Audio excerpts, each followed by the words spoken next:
Bismillahirrahmanirrahim.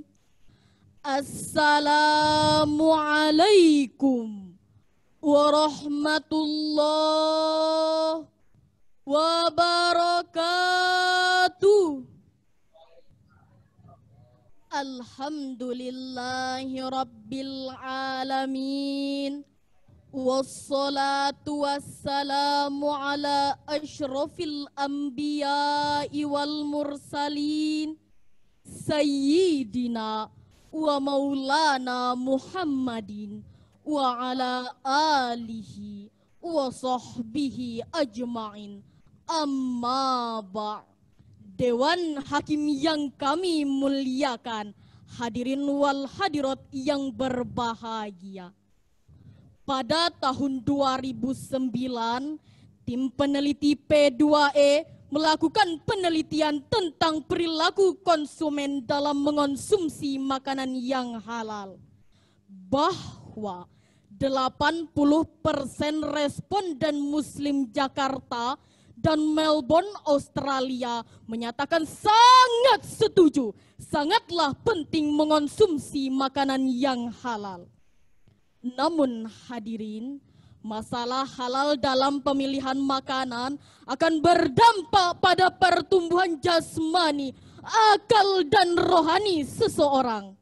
Sesuai dengan hadis Rasulullah Sallallahu Alaihi Wasallam.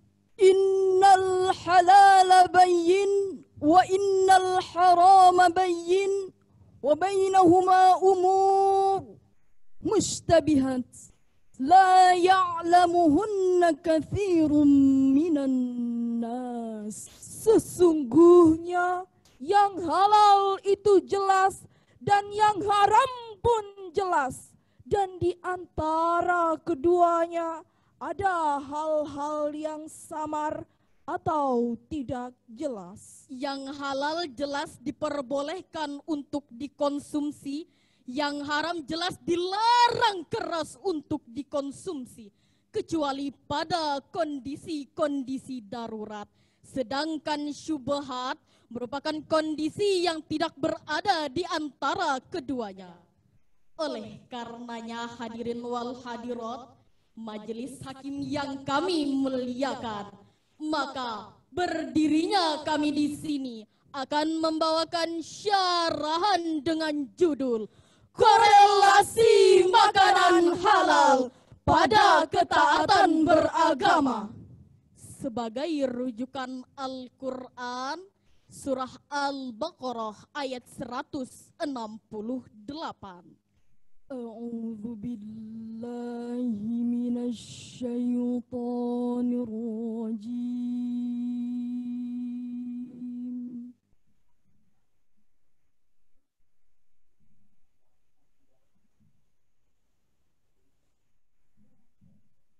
Bismillahirrahmanirrahim.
yang terkutuk dengan menyebut asma-Mu ya Allah, yang Maha Pengasih lagi Maha Penyayang. Hai sekalian manusia, makanlah yang halal lagi baik dari apa yang terdapat di bumi. Dan janganlah kamu mengikuti langkah-langkah setan, karena sesungguhnya setan itu adalah musuh yang nyata bagimu. Hadirin, pada ayat tersebut terdapat kalimat kulu yang berarti makanlah. Menurut tafsir Ibnu Katsir, bahwa kalimat kulu merupakan fi'il amar yang bermakna perintah. Perintah agar kita memakan makanan yang halal dan baik. Karena sudah menjadi sunatullah bahwa untuk hidup kita harus mensuplai jasad dengan makanan. Agama Islam membolehkan kita untuk memakan apa saja. Tetapi ingat, terkecuali makanan yang haram. Makanan yang kita konsumsi juga haruslah memenuhi standar syariat Islam. Makanan yang seperti apa? Yaitu makanan halalan thayyiban. Sebagai bentuk implementasi dari tarbiyatul lil jasad atau pendidikan untuk jasad, sekaligus secara konkret memberikan dampak positif bagi jiwa seseorang yang mengkonsumsinya. Sebaliknya, akibat banyaknya masyarakat sosial yang mengonsumsi makanan haram dan bertentangan, implikasinya pembangunan terhambat, Pendidikan tersumbat, ekonomi tersendat, kemiskinan terus meningkat, rakyat semakin melarat, hukum hampir sekarat, karena tak mampu menjerat para koruptor sang penjahat yang dikutuk dan dilaknat. Hadirin, dampak apabila kita mengonsumsi makanan yang halal, maka otak kita yang berakal akan menjadi jernih dan lurus. Sebagaimana firman Allah dalam Al-Quranul Karim surah Ali Imran ayat 191. Alladzina yadhkuruna Allaha qiyaman wa qu'udan wa ala junubihim.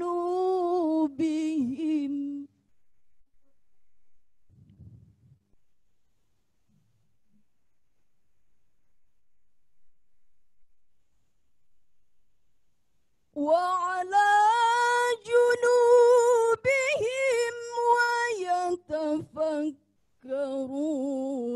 في خلق السماوات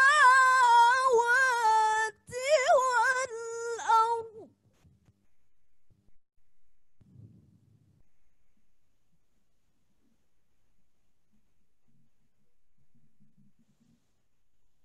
ربنا ما خلقت هذا باطلا سبحانك فقنا عذاب النار.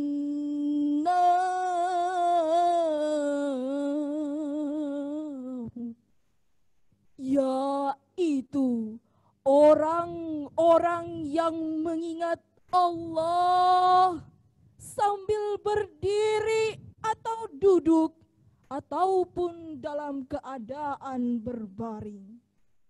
Kemudian mereka memikirkan tentang penciptaan langit dan bumi seraya berkata, "Ya Tuhan kami, tiadalah Engkau menciptakan ini dengan sia-sia.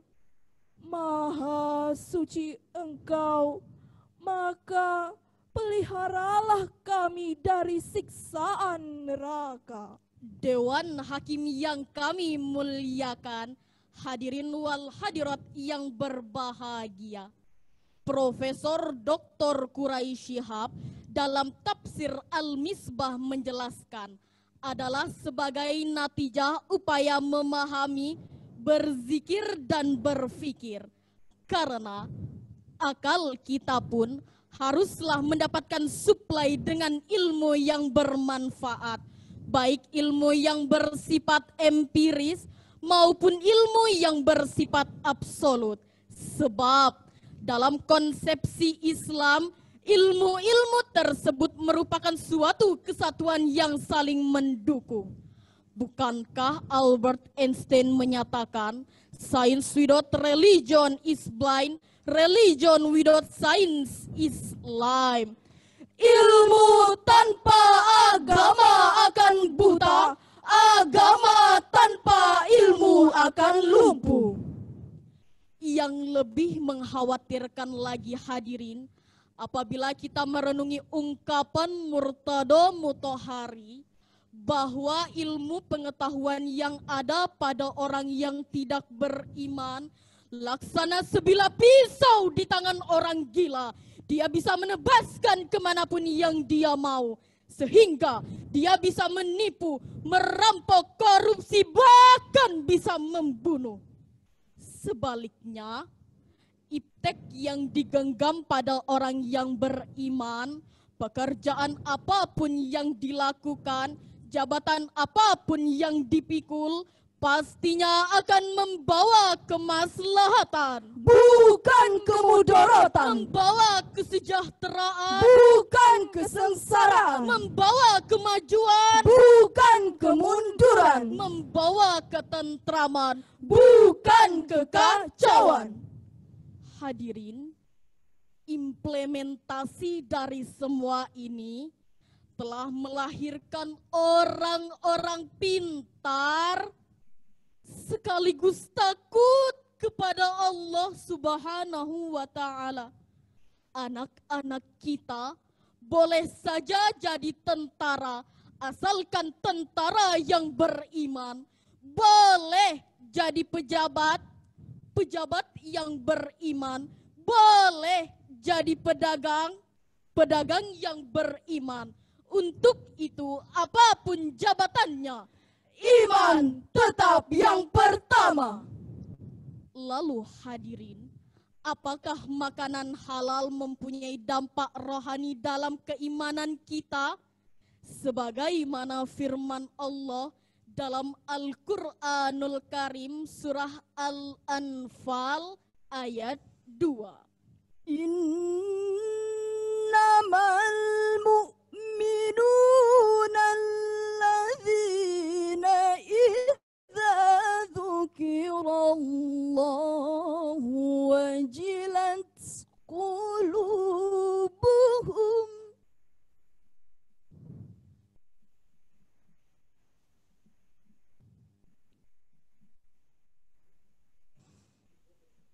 wajilat qulubuhum wa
Sadaqallahul azim.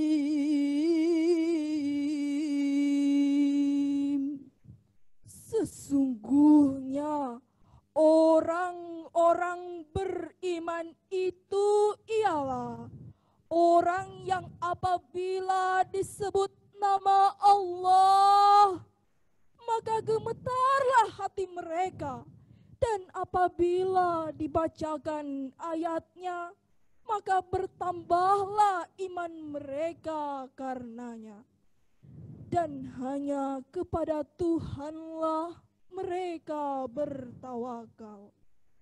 Maha benar Allah dengan segala firman-Nya. Saudara-saudaraku, rohani atau hati juga sangatlah memerlukan pendidikan. Diberikan makanan seperti jasad dan akal, tapi dengan apa? Yaitu dengan zikrullah. Hati yang tak pernah disentuh dengan zikrullah, hidupnya terasa susah, hatinya murung gelisah. Terlebih lagi belakangan ini mencari rezeki bukan main payah. Jalan hidup semakin tak terarah, yang pada akhirnya jadi jenazah. Innalillah. Akibat hati yang tak pernah disentuh dengan zikrullah, maka akan tertutuplah dari hidayah Allah, sehingga ia terjerumus ke jurang dolalah. Na'udzubillah, tsumma na'udzubillah. Dewan Hakim yang kami muliakan, dengan demikian dapat disimpulkan dari uraian ini bahwasanya mari kita mengonsumsi makanan yang halal, menjauhi makanan yang haram.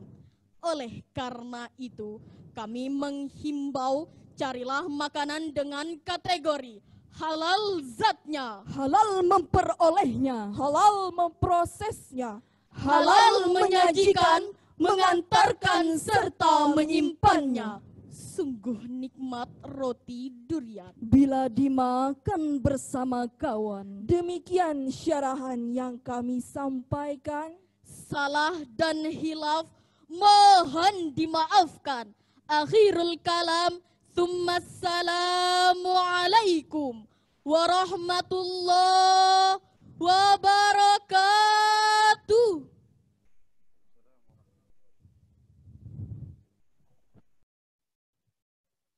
Tepuk tangan untuk Nunukan.